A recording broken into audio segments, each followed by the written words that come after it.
ஓம் ஸ்ரீ குருப்யோ நமக. ஹரி ஓம். ஜெய் புவனேஸ்வரி. சனிப்பெயர்ச்சி பலன்கள் 2025 முதல் 28ஆம் ஆண்டு வரை உண்டான சனிப்பெயர்ச்சி பலன்கள். உலகெங்கிலும் வாழ்ந்து கொண்டிருக்கும் டிவோட்டி நேஷன் தமிழ் நேயர்களுக்கு உங்கள் வேத ஜோதிடர் பிரகாஷ் நரசிம்மனின் அன்பான வணக்கங்கள். இந்த சனிப்பெயர்ச்சி பலன்கள் அனைத்தும் பொது பலன்கள் மட்டுமே. திருக்கணித பஞ்சாங்க முறைப்படி கணிக்கப்படுகின்ற இந்த பலன்கள் உங்களுக்கு சாதகமாகவோ பாதகமாகவோ நடந்திட உங்களுடைய ஜனனகால ஜாதகம் மற்றும் தசாபக்திகள் துணை நிற்க வேண்டும். சனிப்பெயர்ச்சிங்கிறது 2 வருஷத்துக்கு ஒரு தடவையோ 3 வருஷத்துக்கு ஒரு தடவையோ நடந்துட்டு தான் இருக்கும். இந்த சனி பகவான் காலபுருஷ தத்துவமான அந்த 360 டிகிரிஸ், அதாவது மேஷ ராசியிலிருந்து மீன ராசி வரைக்கும் வந்துட்டு மறுபடியும் மேஷ ராசிக்குள்ள பிரவேசம் பண்ணுறதுக்கு 30 வருஷம் எடுத்துப்பார்.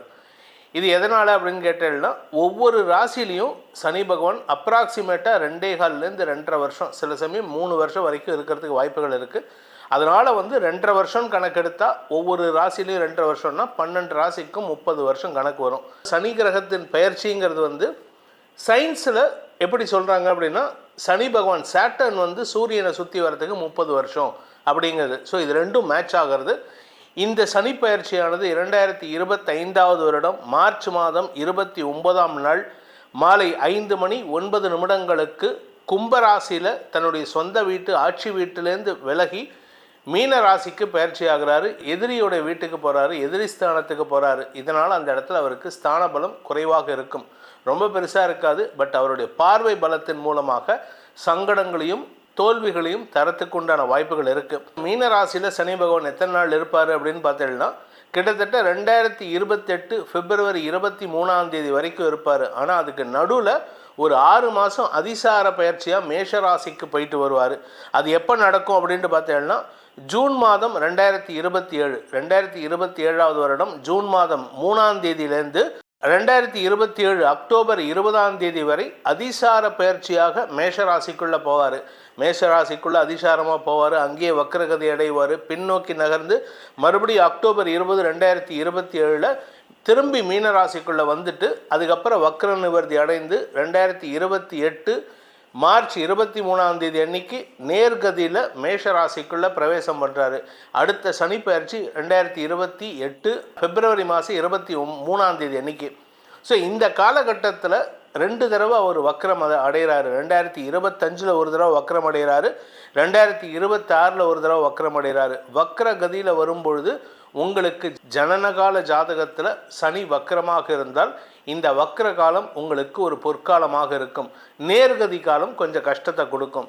இந்த சனி பயிற்சியானது எப்போ நடக்கிறதுன்னு சொன்னேன், எந்த ராசிலேருந்துன்னு சொன்னேன். இதனால் என்ன பலன்கள் உங்களுக்கு கிடைக்க போகிறதுங்கிறத இனிமேல் சொல்ல போகிறேன். ஒவ்வொரு ராசிக்கும் இந்த ராசி பலன்களில் கடைசியில் சொல்லப்படுகின்ற பரிகாரங்களையும் நீங்கள் கிரமமாக செய்து வருவதன் மூலமாகவும், மாதாந்திர ராசி பலன்களில் சொல்லப்படுகின்ற பரிகாரங்களை செய்து வருவதன் மூலமாகவும் உங்களுக்கு நற்பலன்கள் ஏற்படுகின்ற அமைப்பை நீங்களே ஏற்படுத்திக்கலாம். இந்த சனி பயிற்சியில் 2 தடவை குரு பயிற்சி ஆவார். அதாவது 2025 மே மாதம் ஒரு குரு பயிற்சி, 2026 ஜூன் மாதம் ஒரு குரு பயிற்சி. இன்ஃபேக்ட் 3வது குரு பயிற்சி 2027 ஜூன் மாதம் வரும். அந்த சமயத்தில் அவர் அதிசாரமாக மேஷராசிக்குள்ளே பயிர்வார். அதனால் உங்களுக்கு இந்த 2 குரு பயிற்சிகள் மட்டும்தான் இதில் கணக்கெடுத்து சொல்ல போகிறோம். அதே சமயம் பார்த்திங்கன்னா, இப்போது ராகு மீன ராசியில் இருக்கார். மே மாதம் அவர் கும்பராசிக்கு போகிறாரு. ஸோ இந்த 3 வருஷத்தில் ராகு கேது ஒரு பயிற்சியை சந்திச்சிருவாங்க. அதாவது 2025 ஒரு ராகு கேது பயிற்சி, அதுக்கப்புறம் 2027 2வது ராகு கேது பயிற்சி வரும்பொழுது அந்த சமயத்தில் சனி பகவான் வக்ர கதியில் இருப்பார், அதிசார கதியில் இருப்பார். இந்த சனி பயிற்சியின் மூலமாக உங்களுக்கு நற்பலன்கள் ஏற்படும் என்பதை நம்பிக்கையாக வைத்து வரக்கூடிய ராசி பலன்களை பார்ப்போம். உங்கள் ராசிக்கு உண்டான பலாபலன்களை பார்ப்போம். வாருங்கள். விருச்சிக ராசி. அன்பிற்குரிய விருச்சிக ராசி நண்பர்களை பொறுத்த வரைக்கும் மரியாதை, ஏற்றம், வளர்ச்சி, லாபம், இப்படி எல்லா நல்ல விஷயங்களும் நடக்கக்கூடிய ஆண்டுகளாக இந்த ஆண்டுகள் இருக்க போகிறது. இதில் குருவும் சாதகமாக இருக்க போகிறாரு. ஏன்னா குரு உங்கள் ராசிக்கு 9ஆம் இடத்துக்கு பயிற்சி ஆகிறாரு. அடுத்த வருஷம் 2026 மே மாதத்துக்கு மேலே 25 அவர் 8ஆம் இடத்துக்கு போகிறாரு. 8ஆம் இடத்துக்கு போகிறதுனால தன லாபம் அதிகரிக்கும், திடீர் அதிர்ஷ்டம் ஏற்படுகின்ற வாய்ப்பு இருக்குது. உங்கள் ராசிக்கு விரயஸ்தானத்துக்கு குரு பார்வை வர்றதுனால கடல் கடந்த யோகமும் ஏற்படுறதுக்கு வாய்ப்பு இருக்குது. இந்த சமயத்தில் தான் இந்த சனி உங்களுக்கு சாதகமாக இருக்க போகிறார். சனி 5ஆம் இடத்துக்கு போகும்பொழுது உங்களுக்கு செல்வாக்கு அதிகரிக்கக்கூடிய வாய்ப்பை ஏற்படுத்தி கொடுக்காரு. ஆனால் ஒரே ஒரு விஷயம் என்னென்னா, குடும்பத்தில் வீண் வாக்குவாதங்கள் ஏற்படும். ஏன்னா நீங்களும் சம்பாதிக்கிறீங்க, உங்கள் வாழ்க்கை துணையும் சம்பாதிப்பார். நீங்களும் அதிகாரமாக பேசுவீங்க, உங்கள் வாழ்க்கை துணையும் அதிகாரமாக பேசுவார். அவருடைய ஆரோக்கியத்துக்காக நீங்கள் எடுக்கும் முயற்சிகள் உங்களுக்கு சற்று முன்கோபத்தை ஏற்படுத்தும். அவர் மேலே இருக்கிற கரிசனமும் அன்பும் தான் நீங்கள் இந்த வேலையெல்லாம் பண்ணுறீங்க. ஆனால் அந்த மரமண்டைக்கு அது புரிஞ்சுக்க தெரியாது. அதனால் நீங்கள் கோபத்தில் கத்துவீங்க. அதனால் கோபத்தை குறைப்பதற்கு முயற்சி பண்ணுங்கள். அதே சமயம் பார்த்தீங்கன்னா 5ஆம் இடம்ங்கிறது பதவியை தரக்கூடிய இடம். 5ஆம் இடம் 11ஆம் இடத்தை பார்க்குறாரு. செல்வாக்கை தரக்கூடிய நபர். பெரிய இடத்துலேருந்துலாம் உங்களுக்கு உதவிகள் கிடைக்கும். பெரிய இடத்துலேருந்துலாம் உங்களுக்கு சிபாரிசு கிடைக்கிறதுக்கு வாய்ப்புகள் இருக்குது. அதே சமயம் இந்த ராசியில் பிறந்த பள்ளி கல்லூரி மாணவ மாணவிகள் அறிவில் சிறந்து விளங்கக்கூடிய வாய்ப்பு இருந்தாலும் உடல் சோர்வு இருக்கும், மந்தத்தன்மை இருக்கும், ஒரு விதமான சோம்பேறித்தனம் இருக்குது. அந்த சோம்பேறித்தனத்தை விட்டுட்டிங்கன்னா நீங்கள் சாதனை படைக்கக்கூடிய யோகம் இருக்குது. இந்த ராசியில் பிறந்த வியாபாரிகளுக்கும் இதே பலன்தான். சோம்பேறித்தனத்தை விடணும், தப்பான நபர்களை தொடர்பை விடணும். தப்பான நபர்கள் தொடர்பின் காரணமாக தான் உங்களுடைய வளர்ச்சி நீங்களே தடுத்துக்கிறீங்க. அந்த வளர்ச்சியை தடுக்கக்கூடிய நபர்களை விலக்கி வைக்கிறதுக்கு முயற்சி பண்ணணும். விலக்கி வைக்கணும்னா இனிமேல் உங்களோட பேச மாட்டேன் அப்படின்னு அடித்து துரத்தக்கூடாது. அவங்க கூப்பிடும்போது நீங்கள் அவைலபிளாக இருக்கக்கூடாது. அவங்க தேவையான விஷயத்துக்கு வரும்போது உங்களால் முடிஞ்ச அளவுக்கு சட்டிலாக ஹெல்ப் பண்ணிட்டு விலகிடணும். நீங்கள் கூட இருந்து அப்படியே கட்டி பிடிச்சுன்னா வேலை பண்ணக்கூடாது. சரி, நீ பார்த்துக்கோ, நான் வரேன், நான் அப்புறமா உனக்கு ஹெல்ப் பண்ணுறேன். அதாவது பதவிசாக சொல்லிட்டு விலகணுமே தவிர சண்டை போட்டு விலகக்கூடாது. அப்பேற்பட்ட சூழ்நிலை இருக்குது. ஆனால் அதே சமயம் சில சமயம் நீங்கள் நல்ல நபர்களையும் பகைத்து கொள்வதற்கும் வாய்ப்பு இருக்கிறதுனால கொஞ்சம் கவனமாக இருக்கணும். இந்த விருச்சிக ராசியில் பிறந்த இளம் ஆண் பெண்கள் திருமண வயதில் இருப்பவர்களுக்கு திருமண தாமதங்கள் ஏற்படுறதுக்கு வாய்ப்பு இருக்கே தவிர திருமண தடைகள் ஏற்படுறதுக்கு வாய்ப்பு இல்லை. அதே சமயம் பார்த்திங்கன்னா உங்களுடைய நீண்ட நாள் எதிரிகள் யாரெல்லாம் உங்களுக்கு எதிரியாக இருக்காங்களோ அவர்களெல்லாம் காணாமல் போகிறதுக்கு வாய்ப்பு இருக்குது.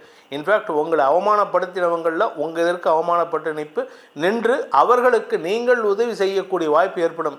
யார் அவமானப்படுத்தினாங்களோ அவங்களே சொல்லுவாங்க, நான் உன்னை பற்றி தப்பாக பேசிட்டேன்ப்பா, என்னை மன்னிச்சிருப்பா அப்படின்னு கண்ணீர் விட்டு அழுவாங்க.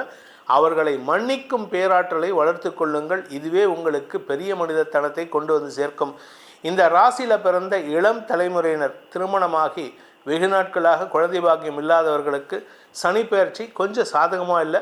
மருத்துவ ரீதியான உதவி இருந்தால் மட்டும்தான் கிடைக்கிற மாதிரி இருக்குது. அதனால் கஷ்டப்பட்டு முயற்சி செஞ்சீங்கன்னா தான் இது நடக்கிறதுக்கு சாத்தியக்கூறுகள் இருக்குது.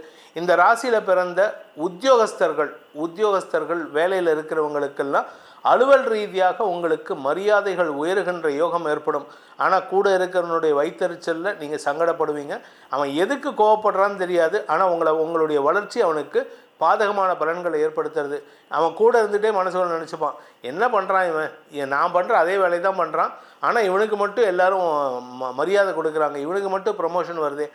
எல்லாம் உங்களுக்கு ஈக்குவலண்ட்டாக இருக்கும். ஆனால் உங்கள்கிட்ட இருக்கிற சாமர்த்தியம் அவன்கிட்ட கிடைக்காது. அதனால் அவனுக்கு மன வருத்தம் ஏற்படுறதுக்கு வாய்ப்பு இருக்குது. ஸோ இந்த விருச்சிக ராசியில் பிறந்தவர்கள் செய்ய வேண்டிய வழிபாடுன்னு பார்த்தீங்கன்னா, குலதெய்வ கோயிலுக்கு சென்று அங்கே இருக்கக்கூடிய ஸ்தல விருட்சம்னா அந்த இடத்துல இருக்கக்கூடிய மரம், அது என்ன மரம், அந்த மரத்தை நீங்கள் பாதுகாக்கிறதுக்கு முயற்சி பண்ணலாம். முடிஞ்சு அதை வீட்டுக்கு ஒரு 2 கன்று வாங்கிட்டு நீங்கள் வீட்டில் வளர்க்குறதுக்கு முயற்சி பண்ணலாம். இதை தவிர சித்தர் வழிபாடு செய்யணும். ஆன்மீக மகான்களை தரிசிக்க வேண்டும். சித்தர் வழிபாடு செய்யணும். குறிப்பாக அந்த ஜீவ சமாதி இருக்கக்கூடிய இடங்களுக்கு போயிட்டு அங்கே மெடிடேஷன் பண்ணணும், அங்கே கைங்கரியம் பண்ணணும். அங்கே வரக்கூடிய பக்தர்களுக்கு அன்னதானம் செய்வது, அங்கே வரக்கூடிய பக்தர்களின் பாதரட்சையை பாதுகாப்பது, இந்த மாதிரி உடல் ரீதியான உதவிகளை செய்வதன் மூலமாக உங்களுக்கு ஏற்றங்கள் தரக்கூடிய ஆண்டுகளாக இந்த சனிப்பெயர்ச்சி விளங்கிடும். இந்த சனிப்பெயர்ச்சி பலன்கள் உங்களுடைய தனிப்பட்ட ஜாதகத்துக்கு ஏற்ப மாறுபடுவதற்கு வாய்ப்புகள் இருக்கிறதுனால உங்களுடைய தனிப்பட்ட ஜாதகத்தையும் அலசி ஆராய்ந்து கொள்வது நல்லது. அதற்கு உண்டான உதவிகளை யாம் செய்வதற்கு தயாராக இருக்கிறோம். உதவின்னா உடனே அதுக்கு ஃப்ரீ சர்வீஸ் கிடையாது, அதுக்கு ஒரு கன்சல்டேஷன் சார்ஜ் உண்டு.